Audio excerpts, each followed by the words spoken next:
Mijn naam is Gerard Eintjes. Op het ogenblik werk ik bij Changemakers. Ik is manager bij de Carpenter-afdeling. Zojuist voorvolgend om even mijn getuigenissen met jullie te delen. Ja, ik was 16 jaar vastgevangen in dwelms. Ik heb eendrugs gebruikt, ik heb tuk gebruikt en even sigaretten gerookt en één dag ook gerookt. Zo ja, ik wil begin bij het begin, maar vandaag is ik 5 jaar verlost van dit af. Te danken aan die Here wat me gehelpen het. Maar ik wil mijn getuigenissen deel samen delen. Zoals ik zei, 16 jaar had ik dwelms gerookt. Aan het begin heeft het toch uitgegaan. Ik heb het maar niet gedaan om achter mijn vrienden aan te gaan. Groepsdruk was die hoofddeel van alles, omdat ik wel achter aan wat mijn vrienden doen. Zo deed ik dat probeer. Ja, het was goed voor een tijd voor mezelf, om mezelf satisfied te maken. Ik heb er net tijd ook naweken gebruikt. 16 jaar oud geweest toen ik begon gebruiken. Niet lang daarna nie. Ik heb een goede werk gehad. Eerste zaak gevangen, huisbraak en diefstalzaak. Zo het ik hof toegegaan en dan die hof, mijn maat samen met die hof besluit dat hulle moet my weerstuur na inrigting toe. Omdat het moest nog deel is van die dwelms wat ik gebruik, wat eindelijk invloed gehad het op die dingen wat ik toen het moest nou. Dat is ook omdat ik die zaak ook gevangen het, want ik was moest op die tijd dat ik moet net mijn volgende fix krijgen. Het gaat net door die volgende fix is al wat ik in mijn gedachten gehad het op bijvoorbeeld. Toen hulle my na inrigting doorstuur by de Novo in Kraaifontein, maar op die oomblik, het was nie my keuse nie, dit was maar net omdat die hof wil gehad het en omdat my ouers wil gehad het dat ek moet gaan na inrigting toe, omdat ek moet nog sê dat as die dwelm wat 'n probleem veroorsaak het en die het my gehelp, ek was al 'n maand by inrigting, dit het my gehelp tot ek terugkom. Het ek maar net weer dieselfde ou route gevolg van my vriende wat hulle doen en ja, dinge het verander vir my nie en toen ik 21 is, toen mijn ma gesterven aan een nierprobleem. En zo af en af toen ik meer begon waren, op die moment toen was ik op de stadium van ik heb dwelms verkoop voor die bendes. Ik heb dwelms ook verkoop op die moment voor die bendes. En ik heb op die stadium met ik gedink mijn leven gaan over dwelms verkoop. Dat is wat ik in mijn gedachten had, dat mijn leven gaat nog niet gaan over dwelms verkoop en ik ga nog niet de hele tijd dwelms verkoop. Maar ik heb geen die plan van die Here voor mijn leven niet. Zo het ik aangegaan met dwelms verkopen en totdat ik moest nou mijn kind se ma ontmoet het. Mijn oudste dochtertjie, ze is nog jaar oud.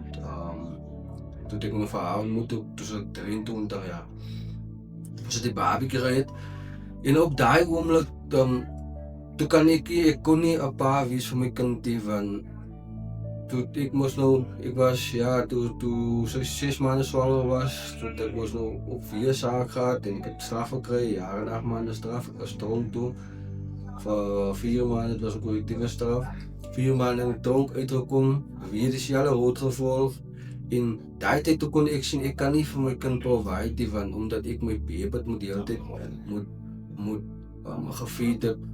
En ik meer heb het gefeed als wat ik naar mijn kind gekeken heb.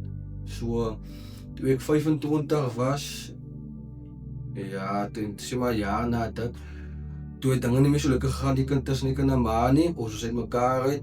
En 2 jaar na, niet 3 jaar na, toen het al zo ver gegaan, ik heb niemand meer gehad, en niemand wat lief was voor mij niet. En daar was de tijd dat ik het dip begon vangen, de ernstige dip in mijn leven wat. Ja, wat ik heel trots is op vandaag, maar ik moet het gebruiken om voor mensen te zien, want dat is waarvoor je me uitgehaald hebt. Ik moet voor mensen zien dat daar is hoop. En toen ik 28 was, ja, toen ik op straat gebleven. Van mijn pa woonde niet meer in die huisje. Omdat ik het zich goed gevat, ik heb gewoon bijenskade aangedaan. En zo. Ik verstaan ook hoe hij dat gedaan heeft. En dat is eigenlijk zijn manier van tafelaar is. Teenoor mij van als dat niet, dat voor dat was, zou ik vandaag nog gerecht gekomen met die. Zo, hij is me uitgezet, ik heb op de straat gebleven voor 2 jaar. Ik was 31 jaar oud. Toen ik een van mijn vrienden gekregen wat ook in Evan Park bleef. En ik had gezien die groot veranderen in zijn leven. En toen dwelms ook. En ik had gezien, ik had nog van iets maar wat gaat een ander nieuw leven? Hoe kon ik dat nou zo goed? In die woorden wat ik nog vandaag nog kan onthouden, heeft me gezegd die Here in Changemakers. En ek het gedink man, ek kan nie meer so aangaan nie man. Ek het 'n begeerte om my lewe te wil verander want en my ding en my gedagte is ek het 'n babietjie en ek wil hê dat haar vriende moet vir haar sê haar pa tik en haar pa ook bly op die straat. Dit is so daai was my grootste begeerte om my lewe te wil regkry sodat ek vir haar pa kan wees en ek haar kan wees vir haar. En niks gehad nie. Ek was verpletterd, ek was verwoes, ek was gebroken. Ek het van myself daai tyd gesê voor tens moet ek stop met maar daar is nie meer help. Ek het dit self so aanvaar, maar die Here het my gewys daar is hoop deur iemand se lewe wat hy ook verander het. Toe ek hier kom, toe sien ek maar as mense wat lief is vir my. Daar is 'n familie, Christelike familie wat omgee vir my. So gedurende daai tyd in die 6 maande program het ek baie dinge weer teruggeleer want gedurende die 16 jaar wat ek dwelms ook het ek my maniere vergeet, selfdissipline vergeet. Ek het nie meer omgegee oor myself nie. Ek het even nie omgegee vir my kind nie. En die Here het my gebless met my kind. Die Here het dit goed gevind om van my te sien met 'n dogtertjie. En ek het alles daai vergeet en toe ek in die program kom, was ek weer geleer wie maniere te het, wie tafelmaniere te het, wie om myself skoon te maak, wie om my klere skoon te hou. En gedurende die tyd in die program het ons mos nou 6 maande in die program het ons 'n family breakfast gehad. En toe het ek my kind weer gesien na 3-4 jaar het ek my kind weer gesien. So daai gedeelte het my hart baie gevang omdat ek weer kon koneksie het met my kind. En daai is deel van die dinge omdat ek gesien het hoe die hand van die Here werk om net te kom dat ek weer 'n vader vir my kind kan wees. Dit gaan deur die 6 maande program. Ja, ek het baie gesien, baie geleer, spesiaal in die woord van die Here. Changemaker is mos so 'n meer geestelike program. En hoekom ek vir Changemakers goed vind is omdat kyk ek was al by 'n vorige rehabilitasiesentrum. Nou daarso as mense wat hulle help vir jou, maar hulle help vir jou met die kennis wat hulle geleer het. Nou Changemakers is 'n bietjie anders dan Changemakers.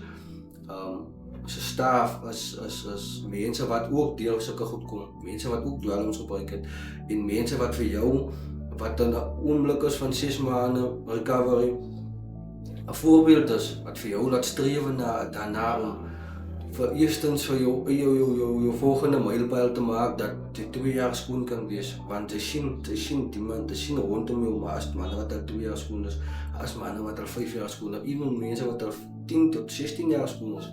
So daai gee vir jou 'n begeerte dat jy dit ook kan doen. Nou by die vorige rehabilitasiesentrum het ek so iets gesien nie. So ek het my 6 maande program klaar gevoltooi by Changemakers. Ek het 'n geleentheid gehad wat die Here op my pad gesit het om 'n jaar apprentice te loop. By Carpenter afdeling, ek het my jaar gevoltooi en dit is nog 5 jaar na die tyd ek is 'n manager van Carpenter. Ek het mense wat opkyk na my, mense wat ook sê ek wil ook soos Brother Gerard wees. Ek wil ook 5 jaar skoon is, ek wil ook 'n pa wees vir my kinders. Nou vandaar ek is getroud, ek is nou 3 jaar getroud. Ek het 'n gesin, ons bly nou Wendy, Wendy. Dinge wat ek nooit gehad het nie. En ek is so dankbaar, so dankbaar vir dit wat ek het vandag. Dat daar is 'n geleentheid vir my om terug te kyk, want as ek terugkyk sien ek net donkerte, net gebrokenheid, net verwoestheid, maar ek weet die Here se plan is dat ek dit gaan deel in my getuienisse en ewen soos nou wat ek my getuienis gee en ek weet daar is iemand wat gaan hoor en iemand wat gaan hoop kry uit. Dis hoekom ek dit nou toepas in my lewe dat ek op elke geleentheid elkeen sê daar is hoop besides die lewe van dwelms ook besides die lewe van dwelms ook is daar 'n lewe besides hy wat baie beter is want die dwelms ook verloor sy alles, dit is niks op binne wat vir jou dit is niks binne wat vir jou versin nie, maar nie dat daarmee saam dit te gebruik of so lewe te lewe nie. Definitief as die Here kyk na jou wat jy gehoorsaam is teenoor wat hy wil hê, die Here kyk definitief na jou, so ek is 'n ware getuienis daarvan. En so ek weet die planne van die Here vir my toekoms is voorspoed. Soos die Bybel sê, dit is voorspoed, niks teëspoed nie, maar die feit is net dat ek nooit sal vergeet wat die Here my sal uitgehaal het nie. En dat ek altyd my getuienis sal deel saam met mense. En dit is een van die belangrikste dinge, omdat mense vergeet, die Here het hulle verlos daarvan. En omdat hulle vergeet as die Here waar hulle is, waar hulle vandag is spesiaal in Koppa vandag is, sal ek dit nooit vergeet en ek sal dit altyd deel saam met almal. So ja, baie dankie dat ek my tyd saam met julle kon gedeel het en ja, alle blessings. Baie dankie.